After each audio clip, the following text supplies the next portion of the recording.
আরেকবার নজর রাখি, নতুন ব্লক সভাপতি ঘোষণার পর ক্ষোভে ফেটে পড়লো হাসনাবাদ। কেন বলছি বলুন তো, নিজের ঘনিষ্ঠ ব্যক্তি বাদ পড়ায় এবার ইস্তফার হুঁশিয়ারি দিয়ে বসলেন পঞ্চায়েত সমিতির সভাপতি।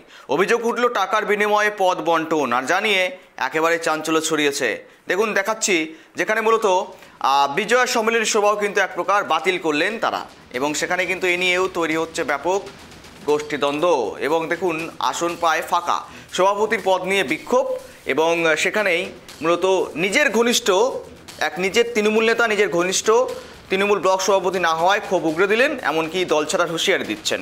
পাশাপাশি ইস্তফা দেওয়ার হুঁশিয়ারি দিচ্ছেন একজন সভাপতি, একজন সহসভাপতি ব্লক পঞ্চায়েতের। এমনটাই পঞ্চায়েত সমিতির সভাপতি পদ থেকে ইস্তফা দেওয়ার বিরুদ্ধে কিন্তু ইতিমধ্যেই সরব হচ্ছেন বিরোধীরাও, অর্থাৎ এটাকে হাতিয়ার করেই পথে যে নামতে চলেছে হাসনাবাদ, এই কথা বলাই চলে। আরও কথা বলি, আপডেট নিয়ে সঙ্গে রয়েছে সিরাজুল। একেবারেই সত্যিই কি তাই যে অভিযোগ উঠে আসছে টাকার বিনিময়ে পদ বন্টন, আর যার জন্যই কি মূলত সভাপতির পদ নিয়ে বিক্ষোভ? একদমই দেখো গৌরব, যেটা তোমাকে জেনে রেখে এর আগেও কিন্তু ব্লক সভাপতি পদ সহ একাধিক সভাপতি পদ ঘোষণা হয়েছিল বসিরহাট মহকুমা জুড়ে। গতকাল কিন্তু বসিরহাট মহকুমা জুড়ে বিভিন্ন জায়গায় কিন্তু বিভিন্ন সভাপতি পদ কিন্তু দীর্ঘ অপেক্ষার অবসান ঘটিয়ে গতকাল ঘোষণা হয়। সেই ঘোষণা হওয়ার পরপরই যেটা আমরা দেখতে পেলাম, হাসনাবাদ 1 নম্বর ব্লকের সেই জায়গায় দাঁড়িয়ে আগের যে ব্লক সভাপতি ছিলেন আমিরুল ইসলাম গাজী, তিনি ব্লক সভাপতি পদে ছিলেন।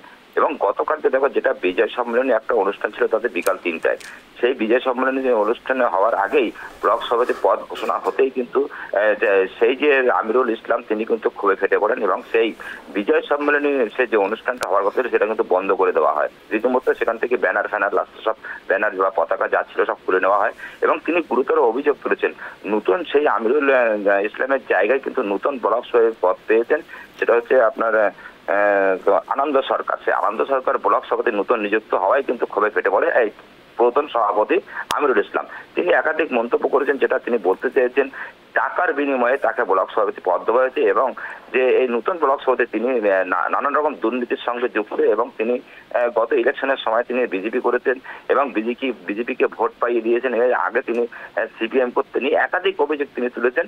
এই নিয়ে কিন্তু তারা কিন্তু রীতিমতো যে ব্লক সভাপতি পদে ছিল, তিনি কিন্তু পঞ্চায়েত সমিতির সভাপতির পদেও তিনি ছিলেন আমিরুল ইসলাম। তিনি কিন্তু এটা হুঁশিয়ারও দিয়েছেন যে পঞ্চায়েত সমিতির সভাপতির পদও তিনি ত্যাগ করবেন, অর্থাৎ পদত্যাগ করবেন, এমনটা তিনি জানিয়েছেন। পাশাপাশি সহসভাপতি যে হয়েছেন তাকেও সেও কিন্তু এমনটা জানিয়েছেন যে তিনি কিন্তু ব্লক সহসভাপতি পদ থেকে ইস্তফা দেবেন, এমনটা কিন্তু জানিয়েছেন। এই নিয়ে কিন্তু জলগোলা শুরু হয়েছে এবং উত্তেজনা তৈরি হয়েছে হাসনাবাদ 1 নম্বর ব্লকে।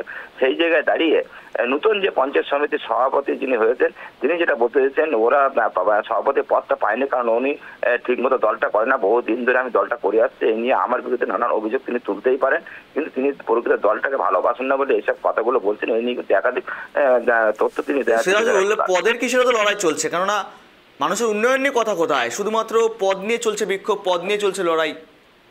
একদমই গৌরব, উন্নয়ন নিয়ে কোনো কেউ মুখ খুলছে না, শুধুমাত্র সাধ্য সিদ্ধির জন্য, যেখানে বোঝা যাচ্ছে এখানে ব্যক্তি সাধ্য সিদ্ধির জন্য কিন্তু পদ নিয়ে লড়াই, অর্থাৎ পদ নিয়ে কিন্তু শুধু সন্দেহ হাসনাবাদ না, সেখানে কিন্তু মিনাখাতেও সেখানে কিন্তু রাস্তা অবরোধ করে বিক্ষোভ দেখানো হয়েছে সেই ব্লক সভাপতি পদ নিয়ে।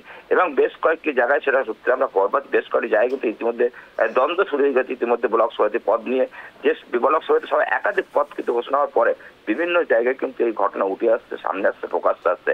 দেখো আজকে কালী পুজো, সেই কালী পুজোর মধ্যে গতকালকে রাস্তা অবরোধ করে যানজটের সৃষ্টি হয়েছিল। আজকেও কিন্তু বিভিন্ন জায়গায় কিন্তু সেই বিক্ষোভ হবে বলে এমনটা সূত্রে খবর পাওয়া যাচ্ছে। কিন্তু বেলা যত গড়াবে তত আমাদের সেদিকটাও নজর থাকবে, কি সত্য সামনে আসছে এবং কি কি পরিস্থিতি হয় সেদিকটাও নজর থাকবে। পাশাপাশি যেটা উঠে আসছে, এই যে সভাপতি পদ ঘোষণা হওয়ার পরপরই কিন্তু একাধিক জায়গায় গোষ্ঠীদ্বন্দ্ব কিন্তু প্রকাশ যাচ্ছে, সামনে আসছে। এই নিয়ে কিন্তু সামনে 2026 লোকসভা ভোট, সেই লোকসভা ভোটকে সামনে রেখে কিন্তু এই সভাপতি পদ নিযুক্ত করা হয়েছে।